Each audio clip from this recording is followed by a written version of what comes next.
Hi hello welcome to Nisha PD's world.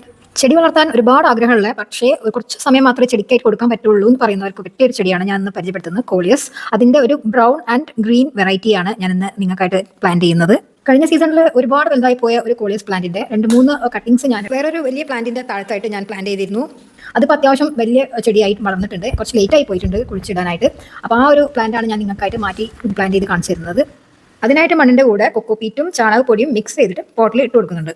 കോളിയസിന് എടുക്കുന്ന മണ്ണ് എപ്പോഴും വെള്ളം വാർന്നു പോകുന്നതും വെള്ളം കെട്ടി നിൽക്കാത്തതുമായിട്ട് വേണം എടുക്കാനായിട്ട്, അല്ലെങ്കിൽ പെട്ടെന്ന് ചെടി ചീഞ്ഞു പോകുന്നതായിട്ട് കാണുന്നുണ്ട്. ഇങ്ങനെ മണ്ണിലേക്ക് നട്ട് കഴിഞ്ഞതിന് ശേഷം അതിന്റെ ഇലയിലേക്കും നല്ലോണം വെള്ളം സ്പ്രേ ചെയ്ത് കൊടുക്കണം. അത് ഇല വാടി പോവാതിരിക്കാൻ വേണ്ടിയാണ് ഇങ്ങനെ ചെയ്യുന്നത്.